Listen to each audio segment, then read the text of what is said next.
Hello, എല്ലാരും എന്നെടുക്കുവാ? ചോറൊക്കെ ഉണ്ടോ? ചോറിനാറാവുന്നേ ഉള്ളല്ലേ?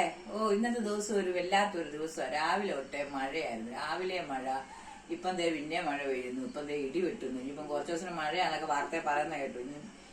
ഇപ്പൊ ഇതൊന്നും പറയുന്നത് ഇനിയും പെയ്യാൻ പോകും. എന്നെ ചെയ്യാനായിട്ടാ മഴ കാരണം. മഴയായ പിന്നെ നമുക്കൊന്ന് വെളിയിലോട്ട് പോലും ഒന്നും ഇറങ്ങാൻ പറ്റത്തില്ല. അല്ല തന്നെ ഇവിടെ അടുക്കളയ്ക്ക് അത് മുഴുവൻ വെള്ളമാണ്.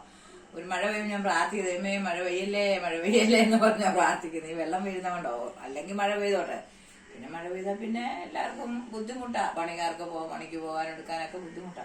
ഇവിടെ നിന്ന് അച്ഛനും പണിയൊന്നും ഇല്ല. അദ്ദേഹത്തിന് കൈ വയ്യായിരുന്നു, അത് അറിഞ്ഞു പോകുന്നതായിരുന്നു. രണ്ടുകൂടി ഉണ്ട്. ഇപ്പൊ ചോറ് കൊടുക്കാൻ പറഞ്ഞു, ചോറ് കൊടുക്കണം. അച്ഛനും കൊച്ചിനും ഒക്കെ ചോറ് കൊടുക്കണം. എടാ വെച്ചല്ലേ വരുന്നുണ്ട്. പിന്നെ നമുക്ക് ചോറെടുത്തേക്കാം. എന്നാ വേറെ പ്രത്യേകിച്ചായിട്ടൊന്നും പറയാനൊന്നും ഇല്ല. നിങ്ങളുടെയൊക്കെ വീട്ടിൽ എന്തുണ്ടെങ്കിലും വിശേഷങ്ങളൊക്കെ പറയുക.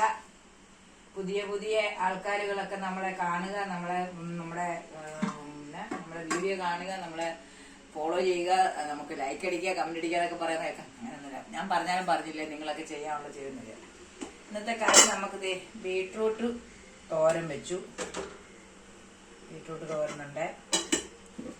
പിന്നെ നമ്മളത് മത്തങ്ങായും പയറും കൂടെ എലിശ്ശേരി വെച്ചിട്ടുണ്ട്. മത്തങ്ങായും പയറും എലിശ്ശേരി. അച്ഛൻ കൂട്ടുമെന്ന് അറിയത്തില്ല. അച്ഛൻ അതിനോടൊന്നും വലിയ താല്പര്യമില്ല. പിന്നെ വേണമെങ്കിൽ കൂട്ടും. പിന്നെ മീൻ വറുത്തിട്ടുണ്ട്. പിന്നെ മീൻകറി ഉണ്ട്. അതിപ്പോ പാത്രത്തിനകത്ത് എടുത്ത് കൊടുക്കാം. ഇന്നലെ നിങ്ങൾ കണ്ടല്ലേ മീൻകറി. ഇന്നിപ്പം നമുക്ക് കറി എന്ന് പറഞ്ഞാൽ ഈ ബീട്രൂട്ട് തോരനും മത്തങ്ങായും പയറും എലിശ്ശേരി, മീൻ വറുത്തത്, പിന്നെ അച്ചാറും മോരും ഒക്കെ ഇരിപ്പുണ്ട്. അതൊക്കെ വേണമെന്നവർക്ക് കൊടുത്താൽ മതിയില്ല. ഇതൊക്കെയുള്ളൂ ഇന്നത്തെ കറികൾ. നിങ്ങൾക്കൊക്കെ എന്തൊക്കെ കറികളെ, എന്തൊക്കെ വിശേഷങ്ങളെ എല്ലാം പറയണം. എല്ലാരും ഓടിവായോ ചോറുണ്ണാം.